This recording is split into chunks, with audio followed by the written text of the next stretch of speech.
ನನ್ನ ನೋಟಕ್ಕೆ ನಿಮ್ಮೆಲ್ಲರಿಗೂ ಸ್ವಾಗತ. ನಾನು ರಾಜ್ ಗಲಗಲಿ. ಚಲನಚಿತ್ರ, ಸಂಗೀತ, ಪುಸ್ತಕಗಳ ಬಗ್ಗೆ ವಿಮರ್ಶನೆ ಮಾಡುವ ನನ್ನ ನಿನ್ನ ನೋಟದಲ್ಲಿ ಈ ದಿನ ತನನಂ ತನನಂ ಚಿತ್ರದ ಬಗ್ಗೆ ವಿಮರ್ಶನೆ. ನೀವೆಲ್ಲ ನೋಡಿರ್ಬೋದು, ಕಾವೇರಿ ಸಂಘದ ಆಶ್ರಯದಲ್ಲಿ ವರ್ಜೀನಿಯಾದ ಟೈಸನ್ಸ್ ಕಾರ್ನರ್ AMC ಚಿತ್ರಮಂದಿರದಲ್ಲಿ ಒಂದು ಇಡೀ ವಾರ ತನನಂ ತನನಂ ಚಿತ್ರ ಪ್ರದರ್ಶಿಸಲಾಯಿತು. ಅಮೇರಿಕಾದಲ್ಲಿ ಈ ಥರ ಕನ್ನಡ ಚಿತ್ರ ನೋಡಲು ಅವಕಾಶ ಒದಗಿಸ್ತಾ ಇದ್ದಾರೆ ಅಂದರೆ ಅದರ ಉಪಯೋಗ ತೆಗೆದುಕೊಳ್ಳೋದು ನಮ್ಮೆಲ್ಲರ ಕರ್ತವ್ಯ ಅಲ್ವೇ? ನಾವು ಚಿತ್ರ ನೋಡಲು ಬಂದ ಜನರಿಗೆ ಮಾತಾಡಿಸಿಯೂ ಆಯಿತು. ಅಲ್ಲಿ ಬಂದವರಲ್ಲೆಲ್ಲ ಒಂಥರ ಹೆಮ್ಮೆ ಉಕ್ಕಿ ಬರ್ತಾಯಿತ್ತು. ಏನು ಗೊತ್ತಾ, ಅಮೇರಿಕಾದಲ್ಲಿ ಬೇರೆ ಇಂಗ್ಲೀಷ್ ಚಿತ್ರಗಳ ಜೊತೆ ಕನ್ನಡ ಚಿತ್ರನ ನೋಡಿಸ್ತಾ ಇದ್ದಾರಲ್ಲ ಅಂತ ಒಂದು ಥರ ಹೆಮ್ಮೆ. ಒಂದು ತಿಂಗಳು ಕಾಯಿರಿ, ಇಂಗ್ಲೀಷ್ ಥಿಯೇಟ್ರ್ ಮುಂದ್ಗಡೆ ಕನ್ನಡ ಚಿತ್ರ ಓಡ್ತಾ ಇರುವಾಗ ಹೌಸ್ಫುಲ್ ಅಂತ ಬೋರ್ಡ್ ಬಂದೇ ಬರುತ್ತೆ. ಸರಿ, ತನನಂ ತನನಂ ಚಿತ್ರ ಯಾರು ನಿರ್ದೇಶಿಸಿದ್ದಾರೆ ಅಂತ ಕೇಳ್ತೀರಾ? ಖ್ಯಾತ ಪತ್ರಿಕೋದ್ಯಮಿಯಾದ ದಿವಂಗತ P. ಲಂಕೇಶ್ ಅವರ ಪುತ್ರಿ, ರಾಷ್ಟ್ರ ಪ್ರಶಸ್ತಿ ವಿಜೇತೆ ಕವಿತಾ ಲಂಕೇಶ್. ಅವರು ಬೇರೆ ಚಿತ್ರಗಳು ನಿಮಗೆ ನೆನಪಿರ್ಬೋದು. ಅಲೆಮಾರಿ, ಬಿಂಬ, ಪ್ರೀತಿ, ಪ್ರೇಮ, ಪ್ರಣಯ ಇವೆಲ್ಲವೂ ಅವ್ರದ್ದೇ. ಚಿತ್ರದಿಂದ ಚಿತ್ರಕ್ಕೆ ಬೆಳೀತಾ ಬಂದಿರುವ ಕವಿತಾ ಅವರ ಕಳೆದ ವರ್ಷದ ಕೊಡುಗೆ ತನನಂ ತನನಂ. ಈ ಕಥೆ ಏನೋ ಹೊಸದಲ್ಲ, ಆದರೆ ಸ್ವಲ್ಪ ಅನ್ಯೂಶುವಲ್. ನಟಿ ರಮ್ಯಾ ಮತ್ತು ರಕ್ಷಿತಾ ಇಬ್ಬರು ಪಕ್ವವಾಗಿದ್ದಾರೆ, ಆದರೆ ರಕ್ಷಿತಾ ಕೊಂಚ ಜಾಸ್ತಿ. ತಾರಾಗಣದಲ್ಲಿ ಗಿರೀಶ್ ಕರ್ನಾಡ್ ಮತ್ತು ಭಾರತೀಯೂ ಉಂಟು. ಇದಕ್ಕೆ ಸಂಗೀತ ಅಂತೀರಾ?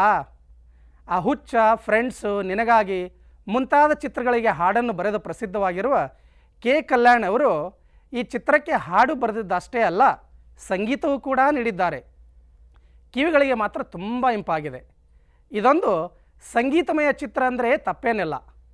ಸಂಗೀತದ ಮೋಹ, ಕುರುಡ ಪ್ರೀತಿ, 2 ಹೆಣ್ಣು 1 ಗಂಡು, ಅವರ ಜೀವ ಇವೆಲ್ಲವನ್ನು ಸರಿಯಾಗಿ ಪೋಣಿಸಿದರೆ ನಿಮ್ಮ ಕಣ್ಮುಂದೆ ಬರುವುದು ತನನಂ ತನನಂ.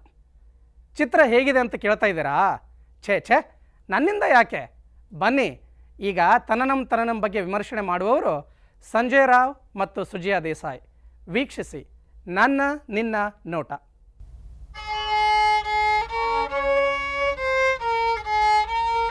ಅಯ್ಯೋ ಸಂಜಯ್, ನಿಲ್ಸಪ್ಪ ಸಾಕು. ನೀನೇನು ತನನಂದು ಎಲ್ಲೆಲ್ಲಿ ಸುಬ್ರಹ್ಮಣ್ಯಂ ಏನಲ್ಲ ಬಾರ್ಸಕ್ಕೆ. ಮೂವಿ ಬಗ್ಗೆ ಮಾತಾಡೋಣ ಬಾ.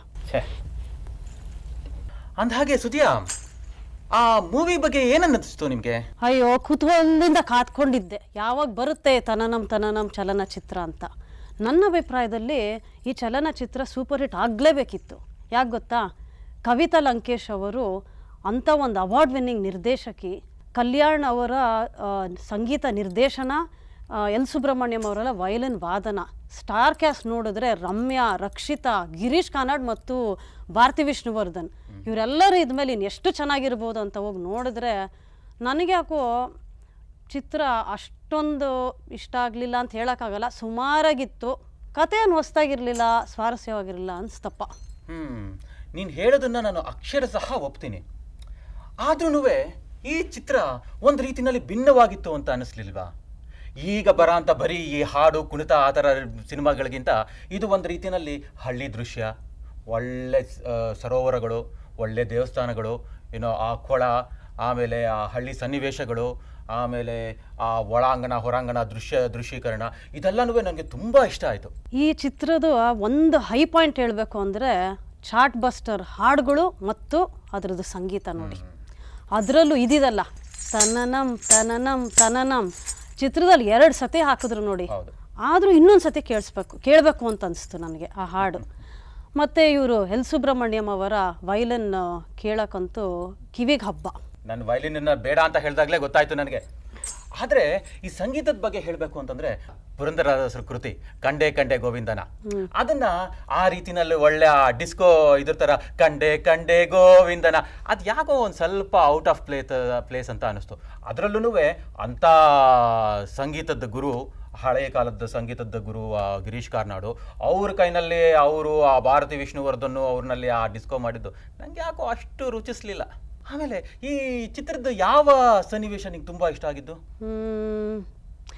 ಕೊನೆಯಲ್ಲಿ ಒಂದು ದೃಶ್ಯ ಇದೆ ನೋಡ್ರಿ, ರಮ್ಯಾ ಮತ್ತು ರಕ್ಷಿತಾ ಮಧ್ಯ. ಈ ಇಡೀ ಚಲನಚಿತ್ರದಲ್ಲಿ ಅದು ಒಂದೇ ದೃಶ್ಯದಲ್ಲಿ ಇವರಿಬ್ಬರದು ಭೇಟಿ ಆಗೋದು. ಯಾವ್ದು ಹೇಳು? ಕೊನೆಯಲ್ಲಿ ಅವಳು ಬರ್ತಾಳಲ್ಲ, ಇವಳನ್ನ ಕೇಳಕ್ಕೆ ಶ್ಯಾಮನ್ನ ನಾನು ಕೊಟ್ಬಿಡು ನೀನು ಅಂತ. ಹಾ ಆ ದೃಶ್ಯ ನೋಡಿ, ಅದರಲ್ಲಿ ಅವರ ನಡುವಿನ ಮಾತುಕತೆಗಳು ಮತ್ತು ಪ್ರೇಮ ತ್ಯಾಗದ ವಿವರಣೆ.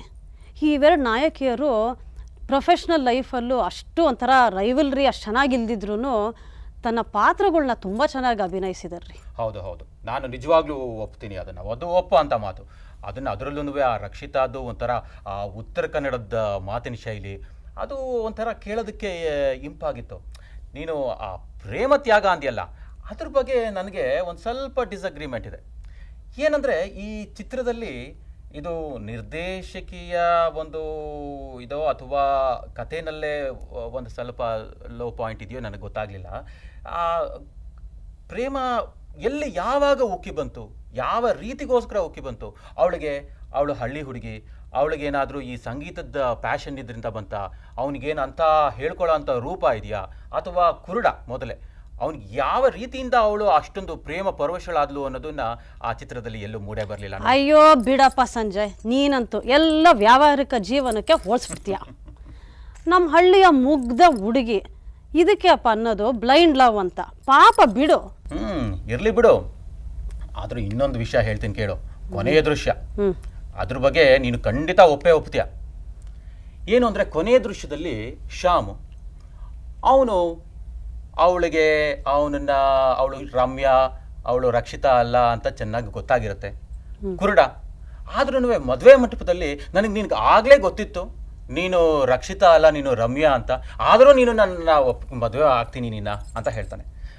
ನನಗೆ ಅವನ ಔಚಿತ್ಯ ಏನು? ಮೊದಲೇ ಕುರುಡ ಅವನು, ಅವಳ ಭವಿಷ್ಯನ ಹಾಳು ಮಾಡ್ತಾ ಇದ್ದೀನಿ ಅಂತ ಅವಳ ಮನವೊಲಿಸೋದಕ್ಕೆ ಒಂದು ಸ್ವಲ್ಪ ಏನಾದರೂ ಪ್ರಯತ್ನ ಮಾಡಬೇಕಿತ್ತು ಅಂತ ಅನಿಸತ್ತೆ. ಈ ಮಾತಿಗೆ ಒಪ್ಪಬಹುದು ಅಂತ ಅನ್ಸುತ್ತೆ. ಅಬ್ಬಾ, ಸದ್ಯ ಬಿಡು, ನೀನು ಇದಕ್ಕಾದರೂ ಒಪ್ಪೋದಿಯಲ್ಲ ಸಾರ್ಥಕ. ಈ ಚಿತ್ರನ ನೀನು ಶಂಕರಾಭರಣಮು, ಆನಂದ ಭೈರವಿ ಆ ರೀತಿ ಮನಸ್ಸಿನಲ್ಲಿ ಇಟ್ಕೊಂಡು ಇದನ್ನ ಗಿರೀಶ್ ಕಾರ್ನಾಡ್ ಚಿತ್ರ ಅಂತ ಹೋದ್ರೆ ಬಹುಶಃ ಒಂದು ಸ್ವಲ್ಪ ನಿರಾಸೆಗೊಳಗಾಗ್ಬೋದು.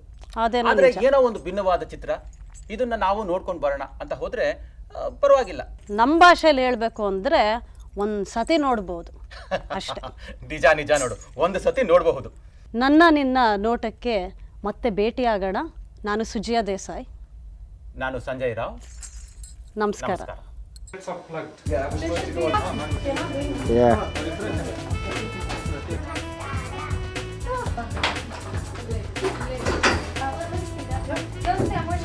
ವಸ್ತ್ರದಲ್ಲಿ ಕೆಲವಲ್ಲ ಏನಾದರೂ ಪ್ರಶ್ನೆ ಬಂದಿರುತ್ತೆ, ಅದಕ್ಕೆ ನೀವು ಎಲ್ಲನೂ ಸರಿ.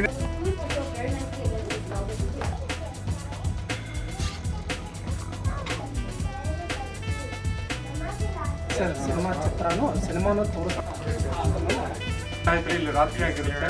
ಅದು ಇಲ್ಲಿ ಏನ್ ಮಾಡಿದ್ರು ಅದು ಗೌಣ, ಅದು ಶುದ್ಧ. ಈಗ